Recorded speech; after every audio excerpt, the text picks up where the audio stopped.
Yo, what's good? It's your boy Big Steve, and this is Go Blue After Dark, where we smoke and talk Michigan football. So let's get into it. So tonight, Michigan defeated Minnesota 52 to 10 to move on to 6-0 and 3-0 in the Big Ten. Overall, dominant performance. Not too much to talk about far as stat wise. Offense was a dominant performance. Defense was a dominant performance. Special team was a dominant performance. A couple key notes on offense. J.J. McCarty, 14 to 20, 219 yards and a touchdown, no interceptions. Did have a couple of underthrows.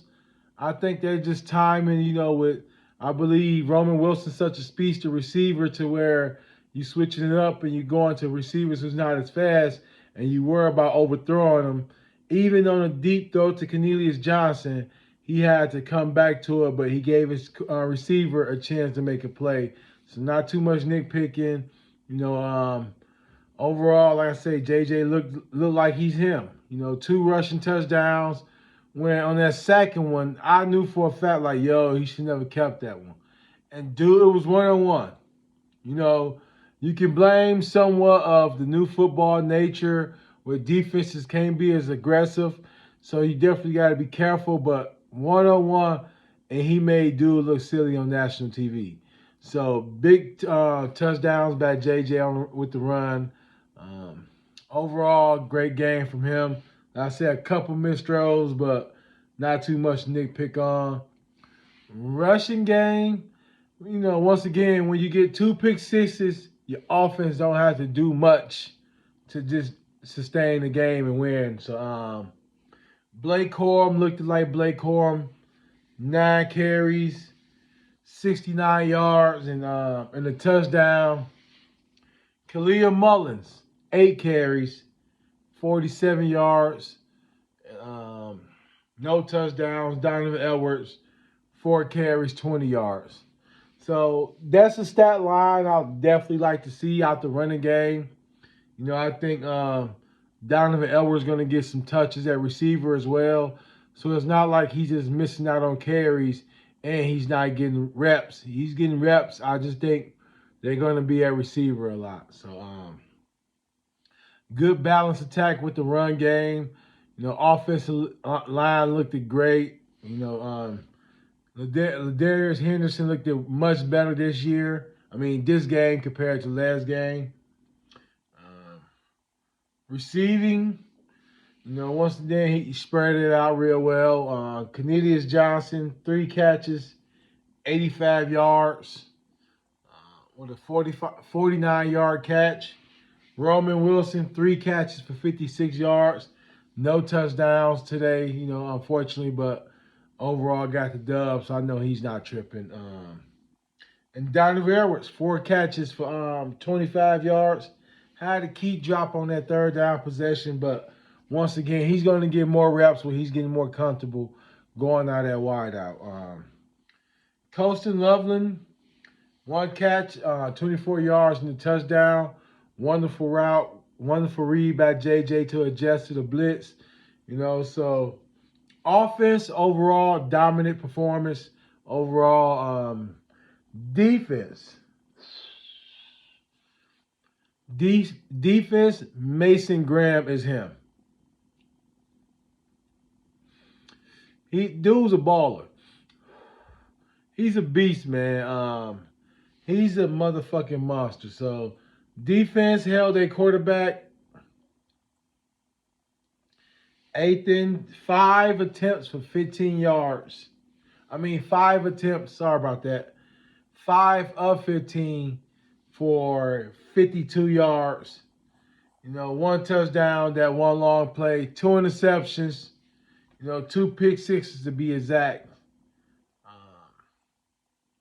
Rushing game, Zach Evans had 12 carries, 45 yards. And the receiving game, Daniel Jackson, 2 catches, 34 yards, and a touchdown, which he had his longest catch was 35 yards, but he finished the game with 34 yards. So outside of that one big play, against Mikey Singerstill, overall defense did a wonderful job in the secondary. But, with that being said, Mason Graham, 6 total tackles, 5 solos, and a sack, and 2 tackles for loss with an injured hand. That dude is a fucking monster, man. No disrespect to Chris Jenkins, but Mason Graham is our best defensive lineman. And he's coming back next year. Him and Kenneth Grant. So,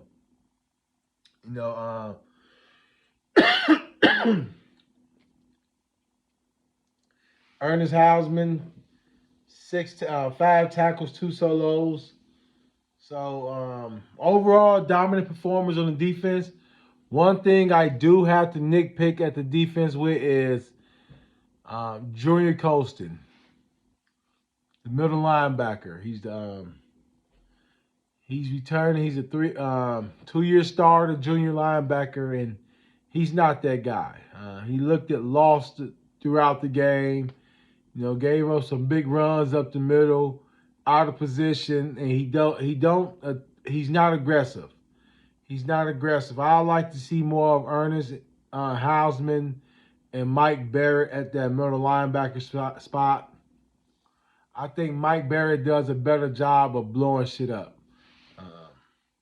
He's more aggressive. He's looking to attack when Junior Colston do a lot of sitting and waiting and reading. He's more let the running back come towards him, make a bunch of arm tackles. So he's not really blowing shit up. As soon as they put Michael Barrett in, I believe it was the third quarter, him and Ernest was in at the same time, and Minnesota ran a stretch to the right, and Mike Barrett just came down here and blew the shit up. Like, that's what we need more of. And I'm starting to believe that Junior Colston don't got that. But we'll see. Hopefully he can step it up because he hasn't really been that aggressive running middle linebacker, run stopper that we so desperately need up that middle. Once we go against the Penn States and the Marylands and the Ohios, where they have that interior lineman where they can create some gaps in that middle, and if you don't got that linebacker that can come downhill, blow some shit up, it's going to be a long game. So, personally, I like to see Mike Barrett and Ernest get a little more playing time together. So, that's my only nitpick for the defense. Will Johnson got the pick 6. Keon Sapp, who's one of my favorite up-and-coming players, sophomore, committed to Clemson, flipped to Michigan on commitment day, was a huge addition to that recruiting class. So I'm excited. Those some good young playmakers. They both sophomores, so they's coming back next year. So we building up something special right now. So overall, dominant performance, all angles, special teams as well. And just once again, man, Mason Graham is a fucking beast. That dude's a beast. If he can continue to stay play for us and their hand don't become a problem, he's gonna be first team All-American this year. That game, like I said, he just totally dominated that second half by himself. Tackles he was making for him to be that, he's compact, so he's not real of a tall guy, but he moves well for to be his size. So, once again, 52, the highest points we had so far this year. 52-10 win. Gave up one big play. Other than that, defense did its thing. Offense, a couple things to work on as far as the timing with JJ and the receivers. A couple drops here and there, but still a dominant performance. And, I look forward to seeing who next game. And let's just continue to just dominate and go blue.